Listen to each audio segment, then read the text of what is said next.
இந்திய பொருளாதாரத்தின் முதுகெலும்பாக விளங்கும் பண பரிவர்த்தனையில் ஒரு மிகப்பெரிய மாற்றத்தை ஏற்படுத்த மத்திய அரசு மற்றும் இந்திய ரிசர்வ் வங்கி தயாராகி வருகின்றன. தற்போது புழக்கத்தில் உள்ள காகித ரூபாய் நோட்டுகளுக்கு பதிலாக நீண்ட காலம் உழைக்கக்கூடிய பிளாஸ்டிக் அல்லது பாலிமர் ரூபாய் நோட்டுகளை அறிமுகம் செய்வது குறித்து சமூக வலைதளங்களில் பல்வேறு செய்திகள் பரவி வந்தன. குறிப்பாக பழைய நோட்டுகள் செல்லாமல் போய்விடும் என்று அச்சம் மக்களிடையே நிலவியது. இந்த சூழலில் மத்திய நிதியமைச்சர் நிர்மலா சீதாராமன் மாநிலங்களவையில் இதுகுறித்து அதிகாரப்பூர்வமான விளக்கத்தை அளித்து அனைத்து குழப்பங்களுக்கும் முற்றுப்புள்ளி வைத்துள்ளார். தற்போது இந்தியாவில் பயன்படுத்தப்படும் ரூபாய் நோட்டுகள் உயர்தர காகிதம், பருத்தி மற்றும் லெனின் கலவையால் தயாரிக்கப்படுகின்றன. இதனால் இவை அடிக்கடி கிழிவது, அழுக்காவது மற்றும் கசங்குவது போன்ற பிரச்சனைகளால் விரைவில் சேதமடைகின்றன. இத்தகைய சேதமடைந்த நோட்டுகளை திரும்ப பெற்று புதிய நோட்டுகளை அச்சடிக்க இந்திய ரிசர்வ் வங்கி ஆண்டுதோறும் ஆயிரக்கணக்கான கோடி ரூபாயை செலவிட வேண்டியுள்ளது. இதற்கு தீர்வாகவே ஆஸ்திரேலியா, சிங்கப்பூர், கனடா மற்றும் நியூசிலாந்து போன்ற வளர்ந்த நாடுகளில் புழக்கத்தில் உள்ள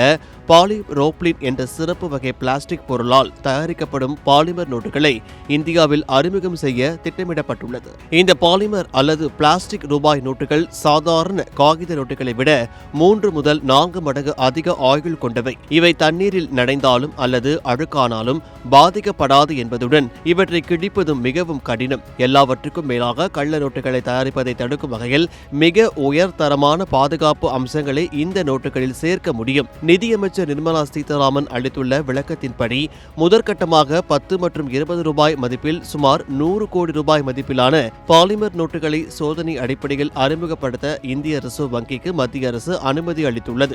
இந்த கள சோதனைகள் வெற்றிகரமாக முடிந்த பின்னரே பாலிமர் நோட்டுகள் முழுமையாக புழக்கத்திற்கு விடப்படும். தற்போது இதற்கான மூலப்பொருட்களை கொள்முதல் செய்யும் பணிகள் ஆரம்ப கட்டத்திலேயே இருப்பதால் இந்த நோட்டுகள் பொதுமக்களின் பயன்பாட்டிற்கு எப்போது வரும் என்ற துல்லியமான தேதியை இப்போது அறிவிக்க முடியாது என்றும் அமைச்சர் தெரிவித்துள்ளார்.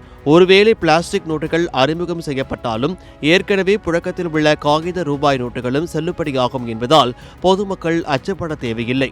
இந்த சோதனை முயற்சி வெற்றியடைந்தால் வரும் காலங்களில் 50, 100 மற்றும் 500 ரூபாய் நோட்டுகளும் பிளாஸ்டிக் வடிவில் வெளிவர வாய்ப்புள்ளதாக பொருளாதார நிபுணர்கள் கருதுகின்றனர்.